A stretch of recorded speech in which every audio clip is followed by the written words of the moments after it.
Today's idea might scare you a little bit. You may be thinking, there is no way I would do that, but I'm here to tell you it has got a huge upside.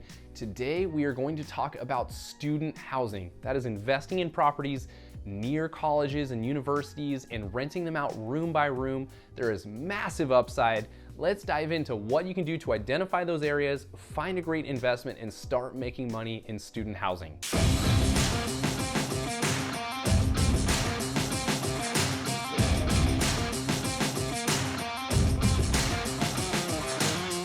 Hey guys, I'm Andrew Lewis, real estate investor and entrepreneur with over 10 years experience building and growing a real estate team and investing in real estate.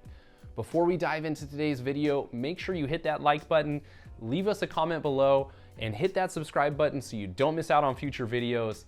I'm here to help you break out of the 9-to-5, gain financial freedom, and grow wealth through real estate. All right, I said it, you should be looking at student housing. This is an amazing opportunity. I'm sure you're going, hey, hang on a second, Andrew, college students throw wild parties, they are going to trash my house. I'm here to tell you that is not the case.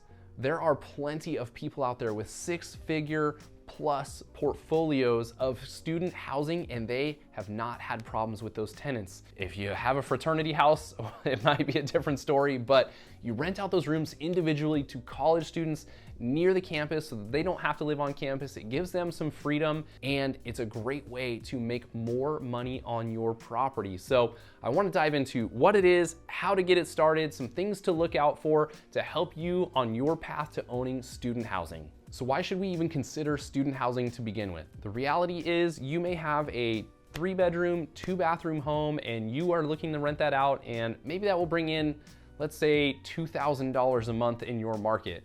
But if you think smart and you apply student housing to it, there is a huge demand, and what does demand bring us? Higher prices. So if you rent those out room by room, you could actually bring in, let's say, $800 per room, $900 per room, and you could be talking about making $2,400 to $2,700 a month versus the $2,000 a month to just the one family that may be renting that entire house from you. So this multiplies your earning potential, and as you continue to understand the student housing market and making things attractive to students and building around that, you can create a really successful real estate investing business. Step number 1 here is to do your research and choose the right college. Okay, don't rush out there and go buy a house down the street from a community college and expect to start making tons of money on this every single month. You need to do your research. You should be looking at schools that are maybe more academics based and more likely to have somebody complete their studies and go through the entire process there. Let's face it, a community college just doesn't have that. People go for a few semesters and then they move on, or they go to a different college, or they drop out, or they get a job. If you find something that is more academics based and you are looking at University of California schools or wherever you may be located to a more prestigious school for your area that is more committed to academics, focused on nursing or physicians, any of those type things, you're going to have some more solid tenants that are going to stick with you for longer, that desire to have a safe space to call home, a place to study, and you're not going to have to worry so much about some of the partying things that you may have been concerned about before. So do your research, find schools that are a little bit more based on that, and then also some market research to find out, is this an area that typically brings in decent rents? Is the rent ratio to price ratio, is that going to work out in your favor? So there are some states that are going to be better for that. If you go to UCLA, that's going to be a very expensive market for you to buy a home in. So do your research, find something where you can afford a home that's more academics based and is going to bring you rents that will actually cash flow the property. So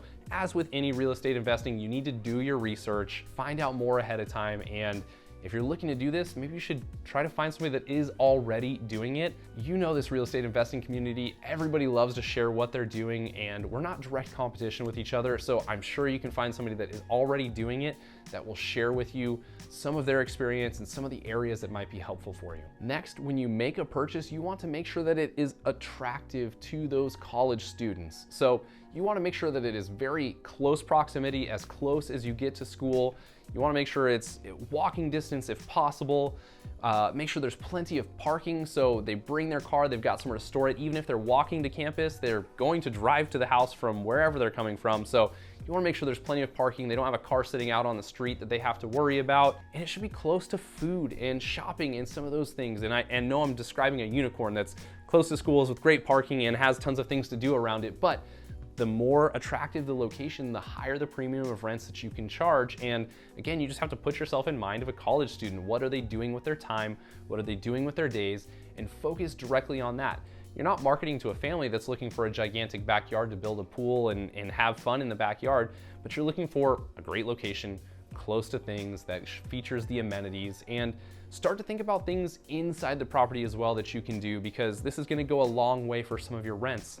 You could put a built-in bookshelf or a desk or some of those pieces built in. That means they don't have to bring as much furniture along with them, and they can envision their studies being done there. And again, at that point, you're inviting somebody that's a little bit more studious to the property versus somebody that's not as serious about their studies. So along with that, you want to find a safe neighborhood, right? Parents are going to have a huge decision here on where their student is living. So we're not just looking for the most inexpensive place to house somebody. It needs to be a safe area that their parents are going to be convinced that it makes sense to put them into a house in that area, and that is going to bring you much better rents. So think like a college student, make it attractive to a college student, and you can make a ton of money in this space. Another tip here is to add extra bedrooms. Look at these properties with the idea that the more bedrooms you have, the more income you are going to make. So if there's a gigantic living space or loft or something, you should be looking at it as, how can I make more rooms for more students that brings in more income? They don't need a gigantic loft for a pool table, but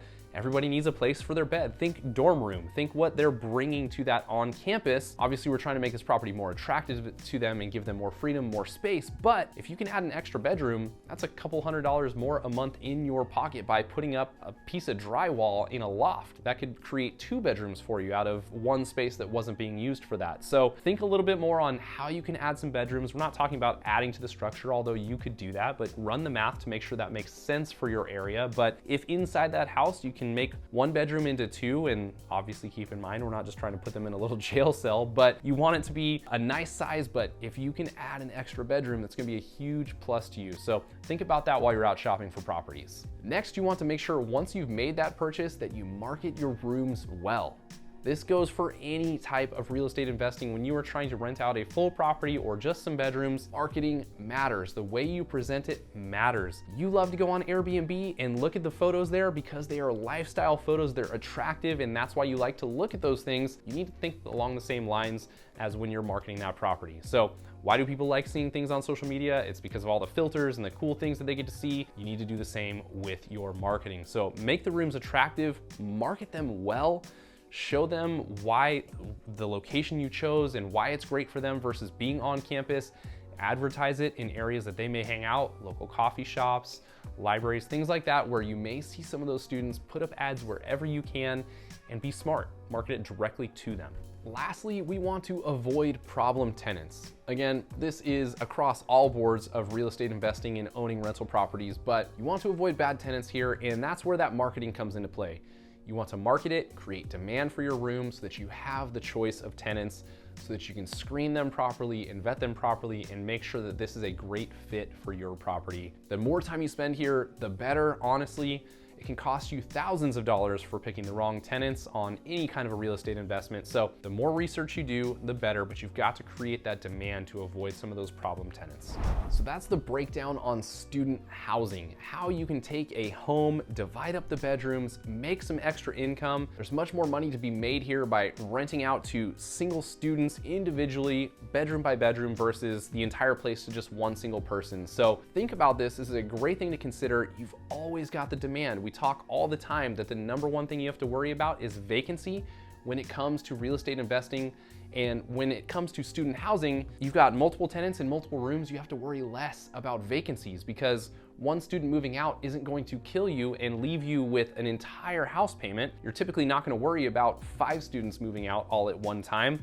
It may be onesie twosies here and there, and so it's not going to hurt you. It diversifies your portfolio, and there's more money to be made in it. So if you live in an area and you want to invest close by and you've got a great college there, this is definitely something to consider. If you're just looking to up your cash flow and buy something that's going to give you a little bit more certainty, you should consider student housing. So I hope you enjoyed today's breakdown. I hope it really got you thinking on whether this would be the right form of investing for you. If it did, make sure you hit that like button. Leave us a comment below with any questions or concerns you might have about student housing and what that means to your portfolio. And as always, hit that subscribe button so you don't miss out on future videos. I'm here to help you break out of the 9 to 5, gain financial freedom, and grow wealth through real estate. We'll see you next time.